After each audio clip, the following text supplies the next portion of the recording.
I'm J.G. Michael, and this is Parallax Views.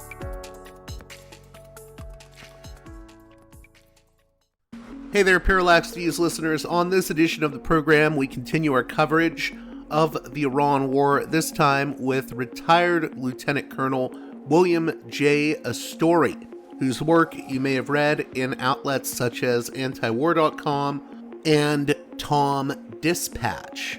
He has a Substack called Bracing Views, and he is a senior fellow at the Eisenhower Media Institute. We'll be talking about his views on the Iran War, the resignation of Joe Kent, American imperialism, the Israel lobby, and much, much more. Before we get to that conversation, however, I'd like to remind you that this show is made possible by you, the listener. If you can, please consider supporting me on patreon.com/parallaxviews. One more time, that's patreon.com/parallaxviews. Also, check out the website and newsletter of my one and only sponsor, the mighty Mike Swanson of wallstreetwindow.com, the best financial and trading newsletter. I've had listeners make a return on investment thanks to Mike's trading tips. So head on over to wallstreetwindow.com. I believe you can also get a copy of Mike's ebook free of charge if you sign up for the newsletter. It's called The Two-Fold Formula, the single best trading pattern I've ever used. One more time, that's wallstreetwindow.com. And with that being said, let's get to the conversation with William Astore. Welcome back to Parallax Views, a guest that I haven't had on in some time, but he's been a previous guest on the show, and we should have had him on more in the past year or so, especially with all the news happening. I highly respect his work. I've read his writings at places like Tom Dispatch and antiwar.com. I'm talking to retired Lieutenant Colonel and Professor of History William J. Astore, who is also a senior fellow at the Eisenhower Media Network. How are you doing? I'm doing great. Thanks, JG. I should probably ask right off the bat, what are your initial thoughts about what has transpired in the past month? Were you surprised that we finally saw it happen? The U.S. got into a war with Iran, and it's lasting longer than, last year's fiasco. Right. Yeah, I was surprised at the timing. I guess when we look at the history of U.S. Iranian relations, and also the bellicosity of the Trump administration, and the fact that Trump seems to be heavily influenced by Benjamin Netanyahu in the Israeli agenda to dominate the Middle East and create a greater Israel. I guess in that sense, it's not that big of a surprise. As you know, we've been involved in Iran since 1953, if not earlier, overthrowing the democratically elected leader there, helping to install the Shah, and then, mainly so that we control the oil that Iran has, and so, I mean, we, the United States, have a long and checkered history with Iran, and so it's not that big of a surprise that Trump took the step that he did, where he said, "I'm just going to go to war and join Israel." It's still a shock to me, just because I feel like it's just such a topsy-turvy world now. I mean, this is catastrophic for everyone involved. Right.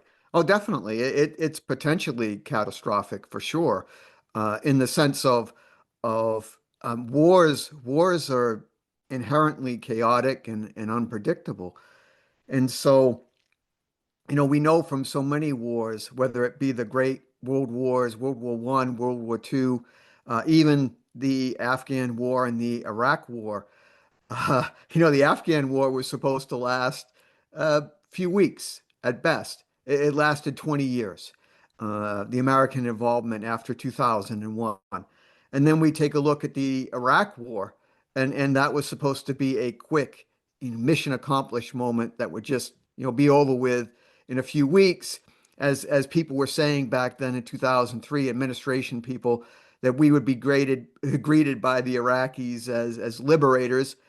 Obviously that was not the case, and we ended up with two disastrous wars, Iraq, Afghanistan, that the cost of war project at Brown University is estimated to have cost the United States somewhere in the neighborhood of $8 trillion. So when we talk about the this latest war with Iran, I mean, this is one of the concerns, is that the administration has been all over the place with how long it was going to last. Anywhere from 3 weeks. Well, it's already more than 3 weeks. They said 8 weeks.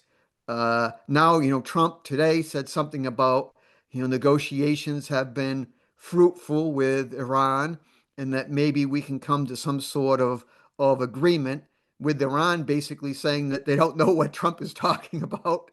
So you just don't know with Trump, because he's not exactly the most honest person. And again, this feels very different than what people were calling the 12-day war last year. This feels, I mean, it just could drag out longer and longer, in my view. Right, right. Absolutely. And we're seeing that, hopefully somebody is advising Trump in the sense of recognizing that Iran is not going to be easily defeated. If anything, by bombing Iran, by killing the Ayatollah, uh, you've made him into a martyr. You've unified Iran and the country Well, not just the against. Ayatollah, but also Larjani now. It seems like uh, whenever there will be talks, Israel may just assassinate whoever we're potentially talking to. Right, right. Well, it's happened before, right? So I definitely take your point. I think this is one of the problems, is that, Trump may possibly wish to de-escalate. Will his handler, Bibi Netanyahu, will the Israelis allow Trump to de-escalate? I mean, that's the question. I mean, Israel may continue on its own course of action, because their priorities are different from ours. Let's dig a little bit deeper into that, because I know this is going to be a point of contention for folks. There's this argument over, well, is this about America's usual imperial interests, or is this about Israel? I feel like you stand on the end of saying he's listening to Bibi. Right, right, right. Well, at least in the sense of I mean, we historians, when historians are always like, let's talk about the short-term and long-term causes of war, right? So definitely, if we focus on the short term, uh, as Secretary of State Marco Rubio said, he admitted right up front that, hey, Israel decided that they were going to attack Iran. We had to join them, because if we didn't, we wouldn't be able to protect our bases in the area, our interests in the Middle East. So in the short term, the proximate cause apparently was Israel's go order to attack Iran. However, as you know, JG, you look at the longer term causes. I mean, the controlling Iran has been a long term imperial strategic goal of the United States. That goes back to 1953. It goes back to installing the Shah.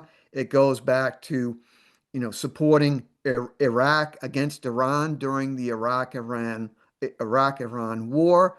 I mean, it's been an American goal to control the Middle East, and control the price of oil, and to keep the petrodollar in force for decades. So it's it's obviously both, right? It's part imperial, but it's also being driven by, the Zionist goals of Netanyahu and the rest of the Israeli hardliners. You wrote recently about the resignation of Joe Kent.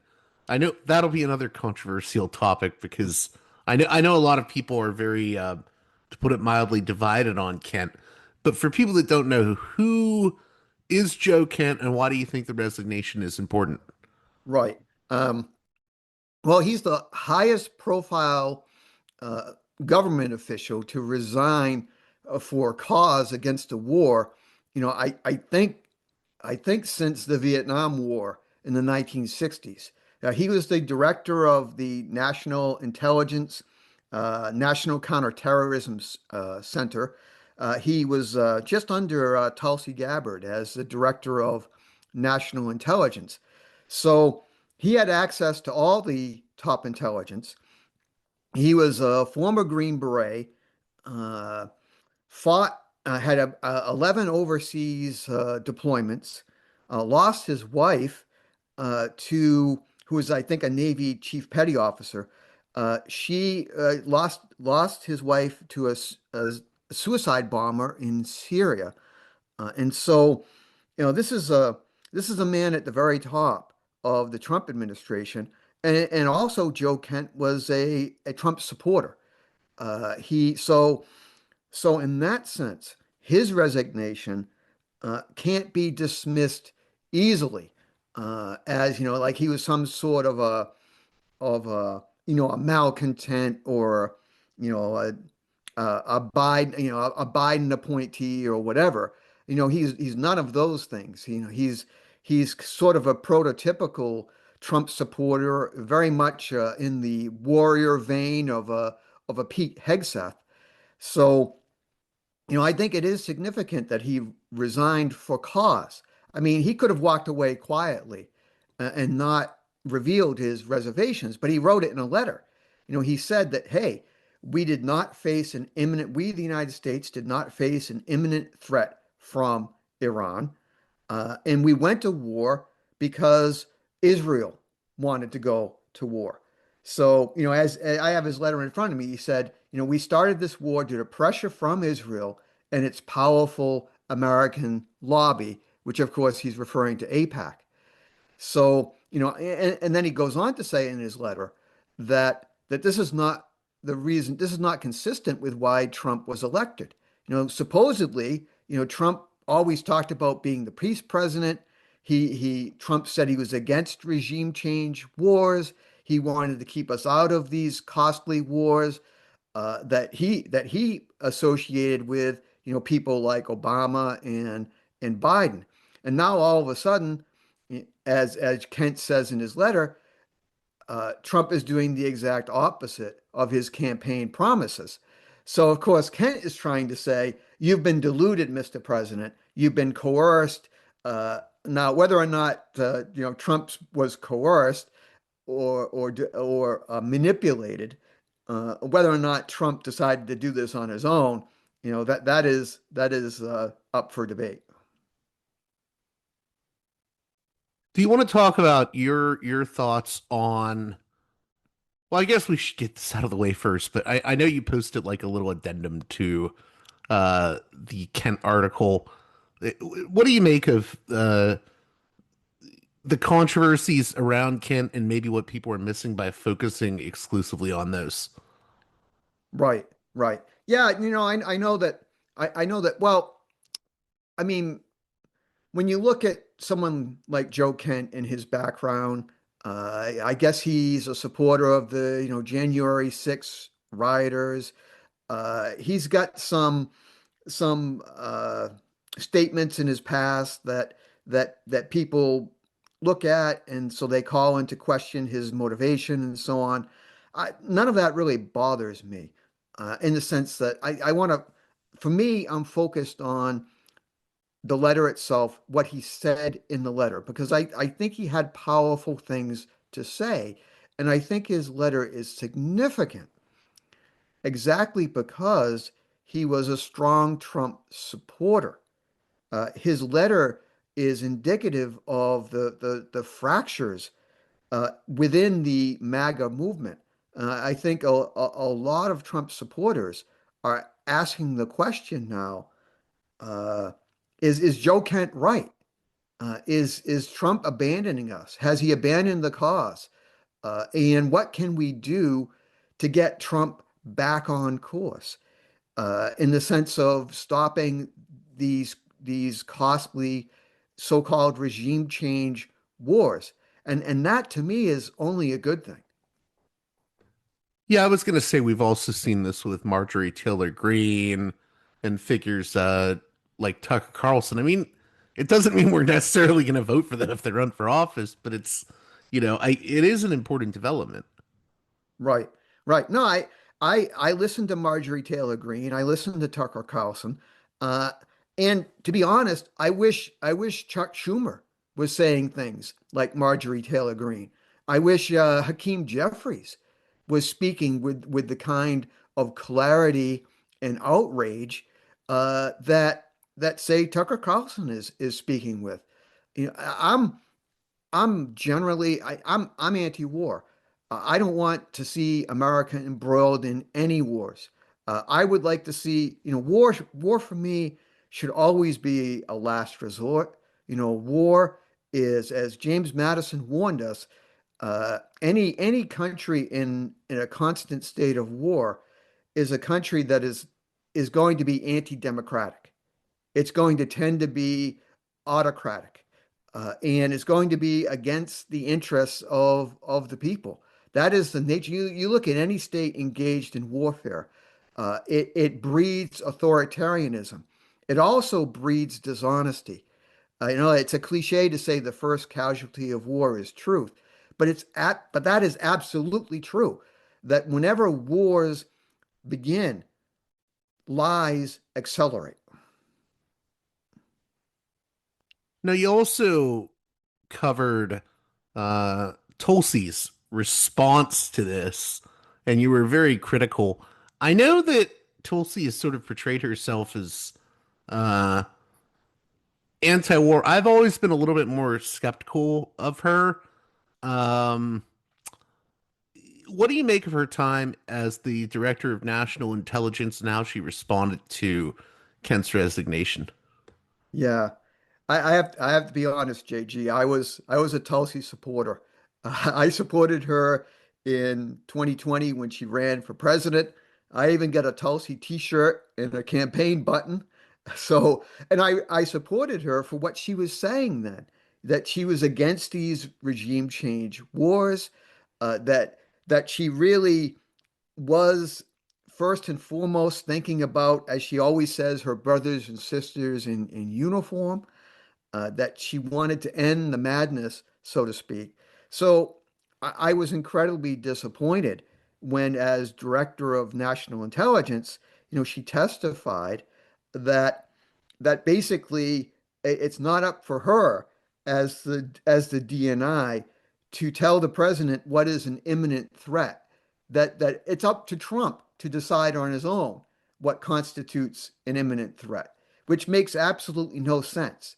It's the job of we have 18 intelligence agencies. We probably spend, roughly $100 billion on intelligence. And what Tulsi was saying is it's not their job to tell the president what an imminent threat is, which is, again, it's nonsensical. So, I really, for that reason, in sort of the evasiveness of her testimony and her refusal to answer simple questions, I just I'm tremendously disappointed in her. Yeah, I was gonna add my biggest reason that I've always been a little bit skeptical is she used that term Islamism with Yes, regards to Iran in that right. most recent comment. She's always been, a bit uh she will say she's against regime change wars, but she goes on about Islamism a lot. So I guess that's where I had my skepticism to begin with. Yep.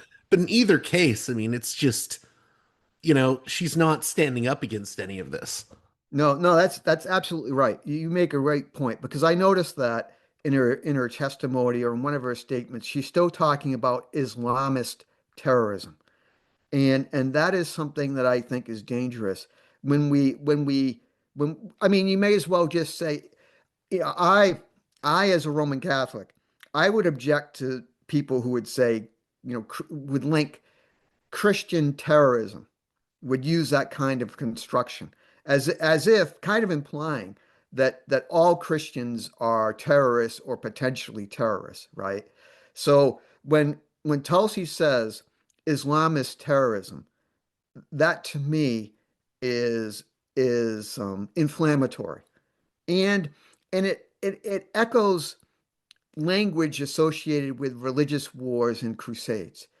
And terrorism is terrorism. You don't need to modify it with a particular religion.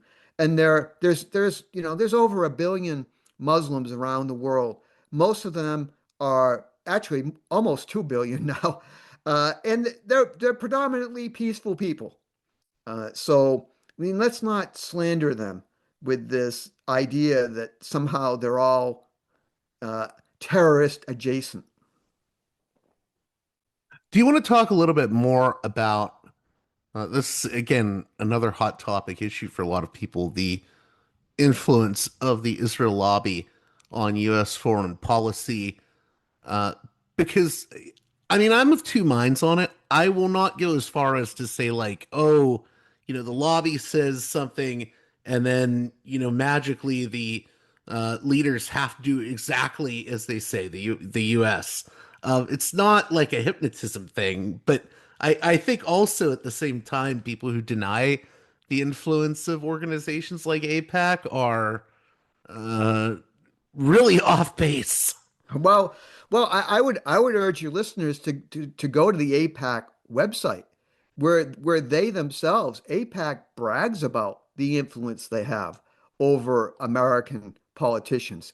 APAC comes right out and says, when we support a politician, that politician gets elected, and when we're against a certain politician, that politician is typically defeated. So they come right out and tell you that they have tremendous influence over who gets elected, and also a lot of influence over what Congress decides. Well, I mean, obviously, we just need to look at Bibi Netanyahu's appearances before joint sessions in Congress, where typically when he speaks, he gets endless rounds of rousing applause, like Stalin in in the 1940s, where if you stopped clapping too soon, you'd be the next person sent to the gulag.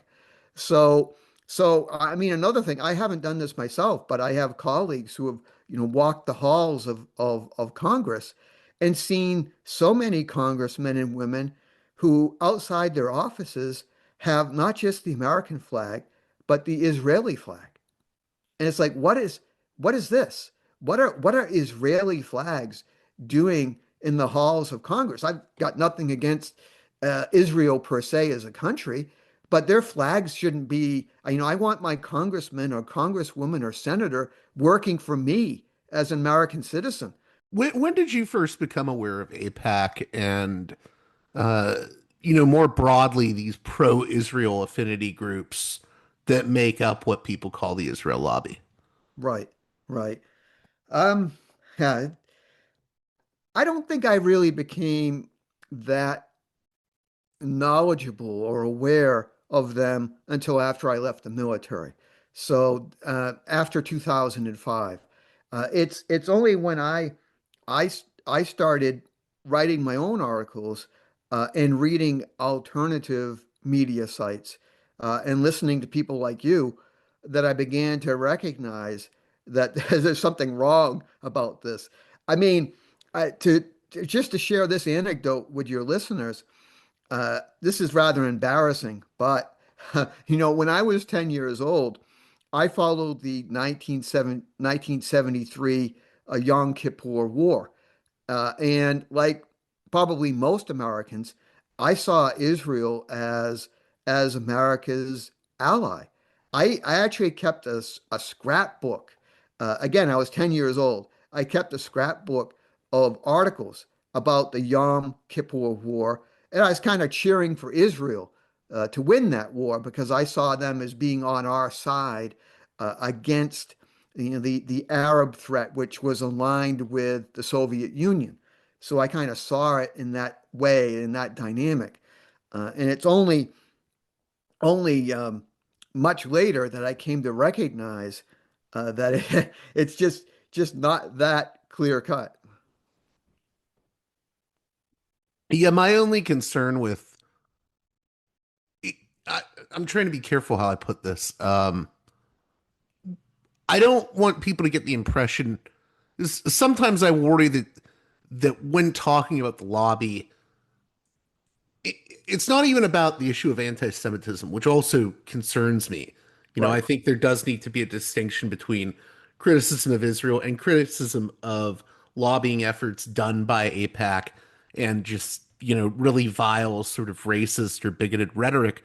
But I right. also get worried. I don't want to give a lifeline to the empire for the empire to say, well, it was all Yes, just Israel's fault.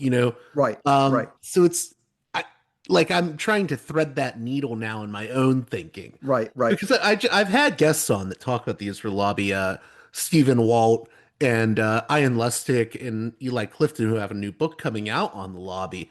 But I also I worry that some people are trying to say, oh well, it's just Trump is being controlled whole cloth. Trump can right, make his. I mean, you can stand up to the lobby. I mean, George H.W. Bush did it in the past right, in the 90s. So I just don't want people to act as if Trump isn't culpable, I guess. right, right. Yeah, I mean there are lots of clips. Like I know Ronald Reagan, or I should say George Shultz, stood up to the Israel lobby in the 1980s. I've seen clips of, and you may have seen the clips as well of Barry Goldwater and Richard Nixon of all people, talking about the influence of the Israeli lobby within Washington and the need to realize that America first America first is probably not Israel first, to state the obvious, right? So I'm not against I'm against the power of the undue influence of lobbies in general, whether it's big pharma. It used to be the tobacco lobby, oil and natural gas, obviously the military industrial complex. I mean, these powerful lobbies in general basically distort and destroy our democracy. So, yeah, I agree with you that we shouldn't be so focused on AIPAC that we excuse the actions of the Trump administration, because let's face it, I mean, the Trump administration is imperial, it's bellicose, it has its own ambitions. I would just say that Israel and AIPAC are pushing Trump in a direction that he very much wants to go to begin with. Yeah, and I mean, Netanyahu in particular. I mean, it's very hard, I think, to make the argument that this wasn't something that Netanyahu and figures like Mark Levin were pushing Right. Trump very hard on. I And that's mean, my criticism for people that don't think that there's uh anything to be said about how the most I will say could influence pro-Israel voices are, you know, cheerleading this. right, right,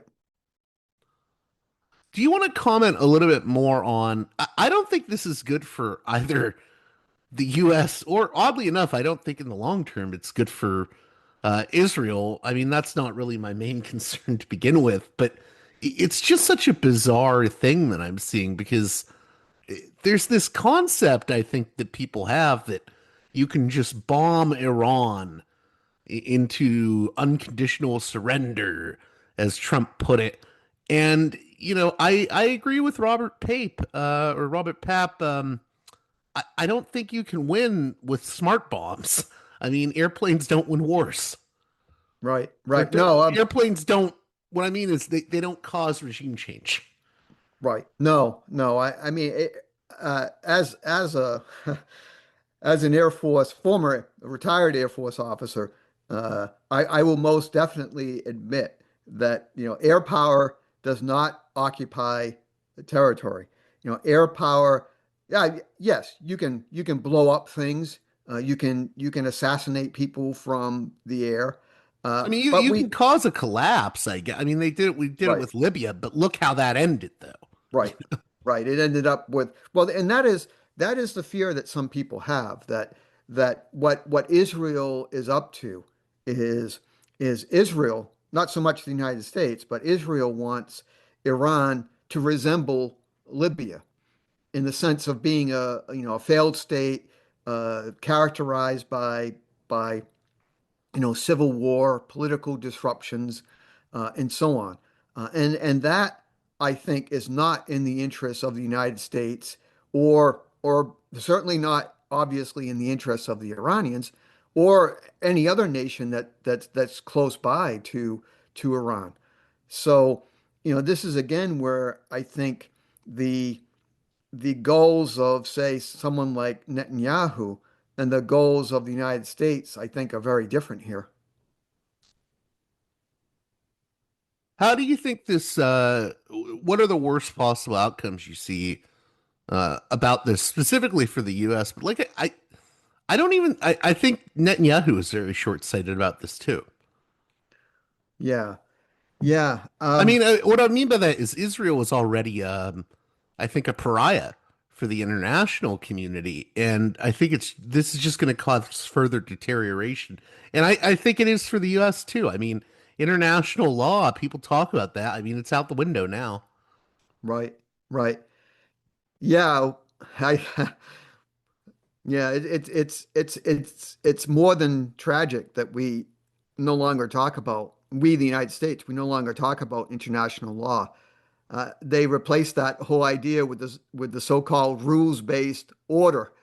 And apparently the idea being that he who has the gold, or the military might, he makes the rules. So this is what I see as so damaging to the United States, that war with Iran just makes us more of an imperial country. It makes us more of a lawless country. I mean, I see the war on Iraq from an American perspective.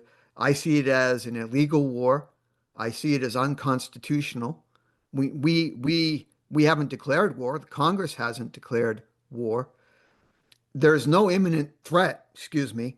So, I mean, basically, the war has been sold to us based on lies, which is a repeat, but in even more of a in a worse way than the Iraq War of 2003, because at least in 2003 the government made more of an effort to lie to us about weapons of mass destruction, imminent threat.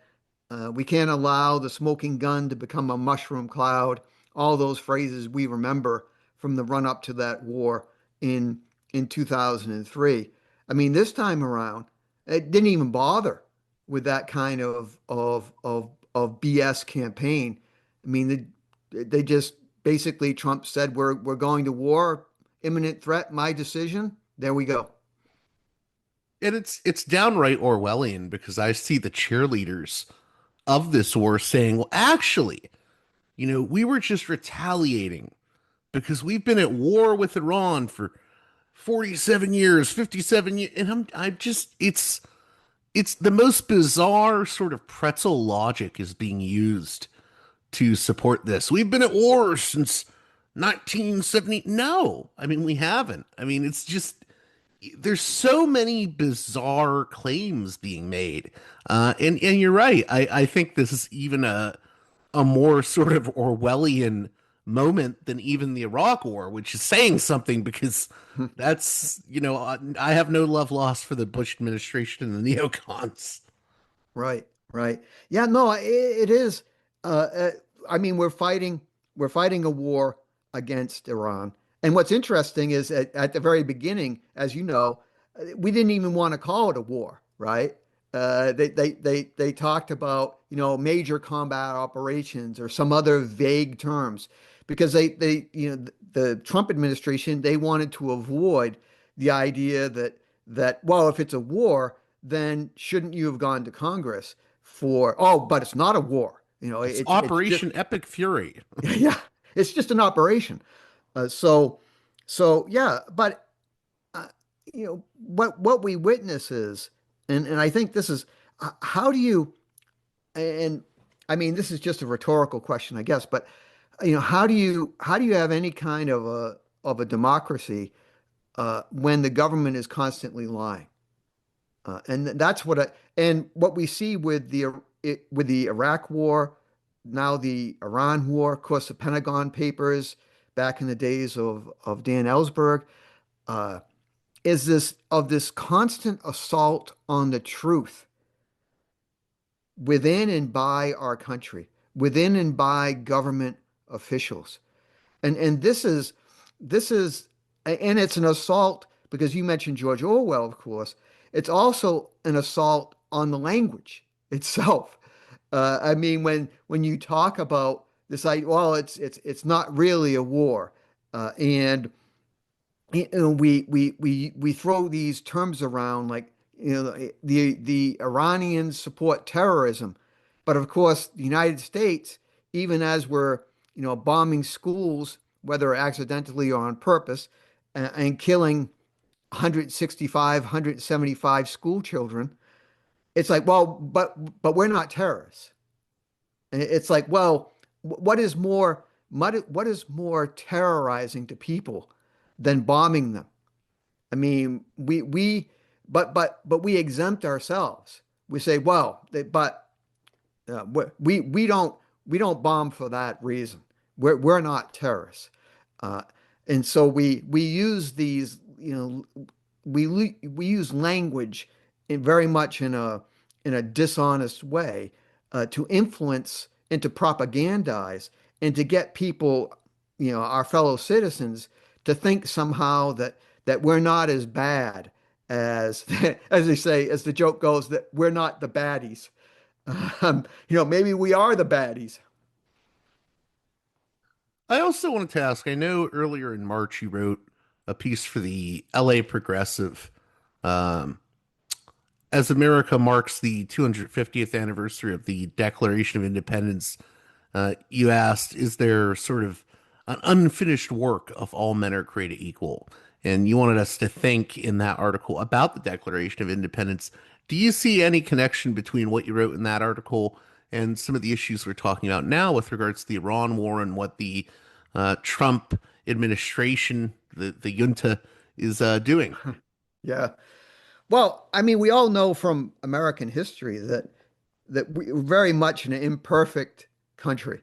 The way that we were founded, we were founded on this notion that yeah, all men are created equal, but hey, if you don't have property, you don't have the vote. Women, you don't have the vote at all. And African Americans, well, you're slaves, and your property, and you don't even count as much. You basically have no rights at all. So we've seen in our history a, with a lot of uh, a lot of violence and a lot of courage. We've seen America become, in some ways, a better country, a country in which women did gain the right to vote, in which we finally did end slavery after a horrendous civil war. And so, but nevertheless, we still remain a country that has serious flaws. And our propensity for our love of war and our propensity for warfare, our colossal military budgets, The idea that the only way that we can be safe as Americans is to dominate everywhere and to spend, 10 times as much as any other country. That's not quite right. But our defense budget, our war budget, when you add it up, it's just over $1 trillion now. It represents, if you added up the next 10 countries in the world, including China and Russia and other countries, you'd have to add all those up, most of them being our allies, to get to $1 trillion spent on the military budget. So, I mean, we have a case here in America of very much misplaced values. And the only way we're going to become that more perfect union is if we turn away from this scourge of war.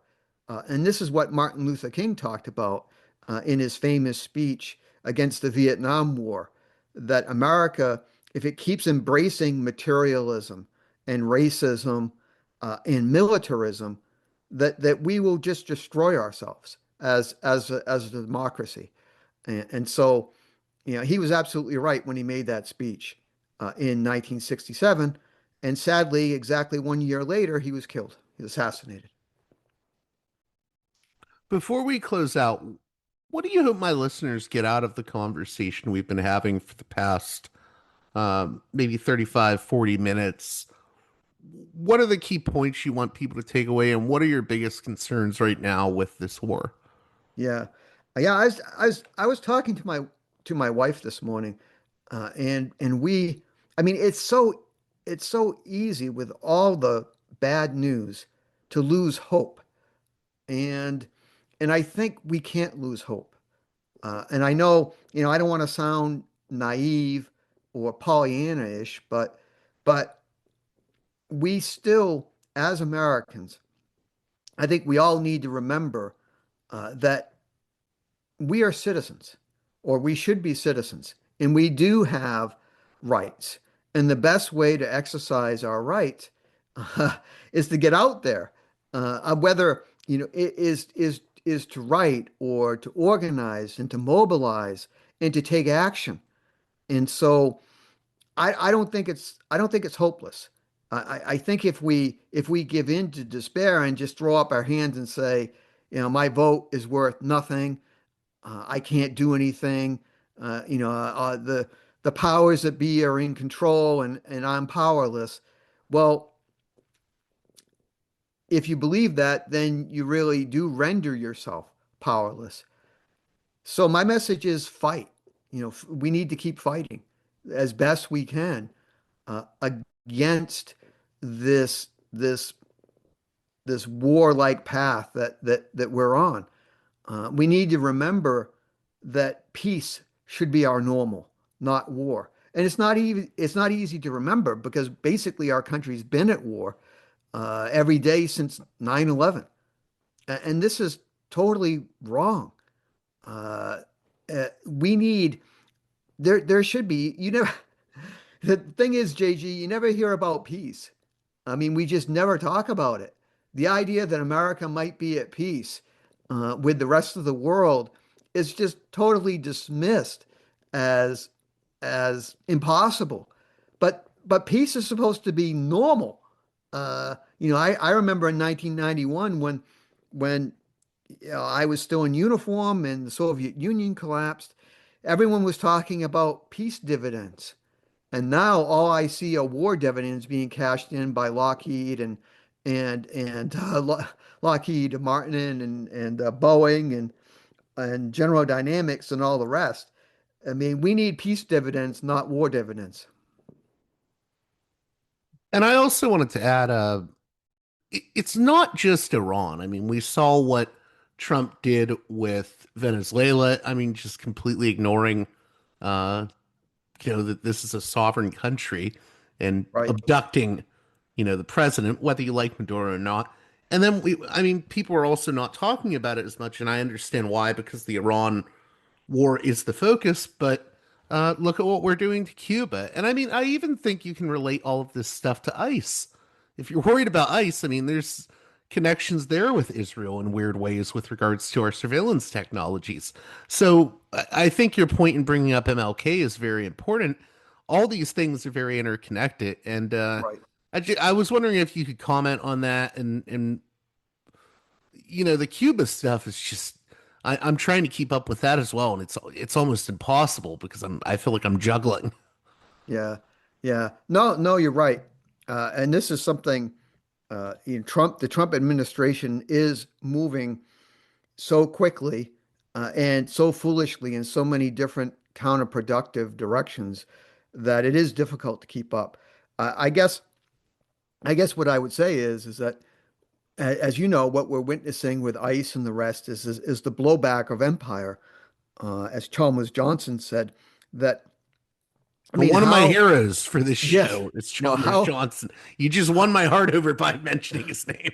yeah, how bad is it that how deplorable, to use a word, uh, to call our citizens domestic terrorists because they're out there protesting and protesting within their rights, and they end up getting shot by and killed by ICE agents, and then the first reaction of government officials is to lie, and not just to lie, but to denounce our fellow citizens as domestic terrorists.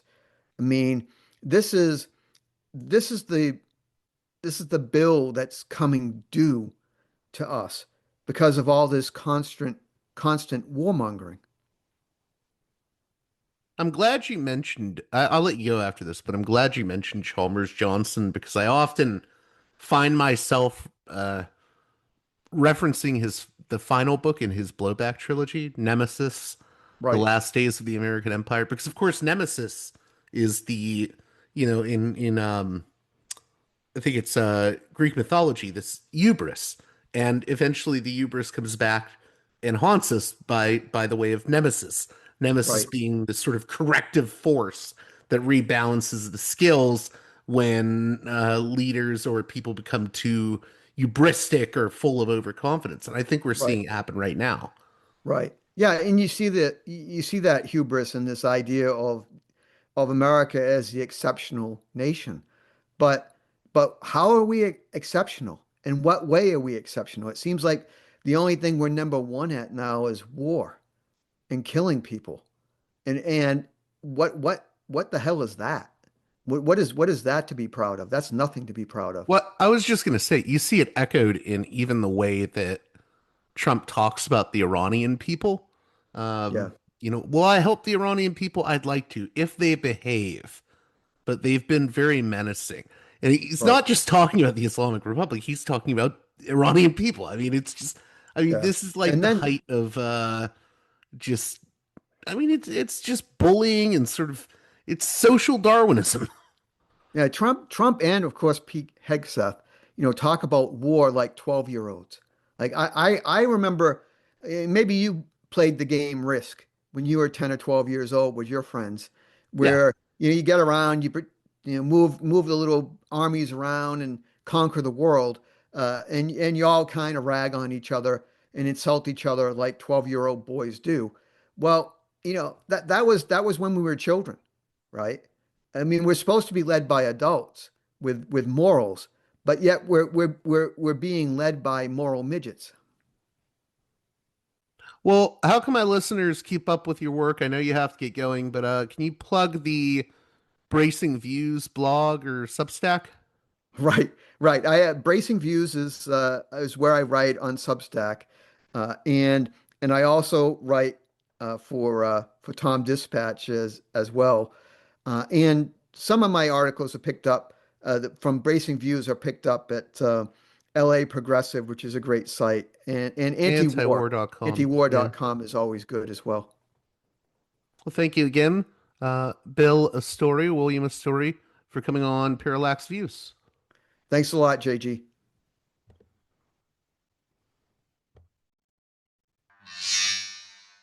A special thanks to my $10 and above tier supporters on Patreon, who make this show possible with their generous donations.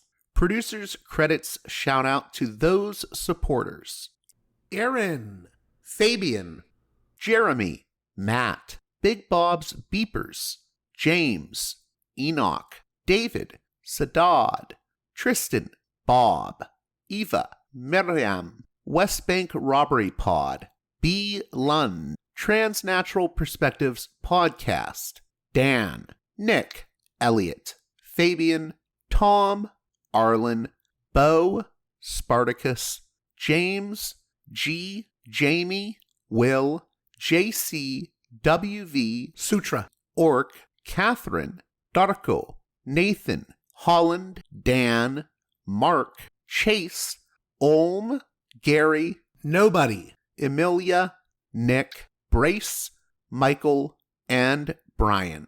Please join those listeners in supporting me at the $10 and above tier of my Patreon page, patreon.com/Parallax Views, if you'd like your very own producer's credit on each and every edition of the program. Until next time, you've been listening to Parallax Views with J.G. Views. To Parallax Views with Parallax Views.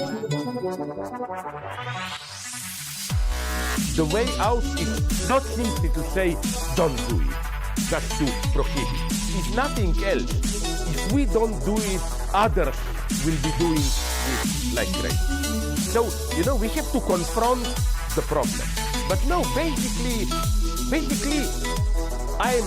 I know of the great anxieties, problems, new forms of control, but it's also new forms of freedom.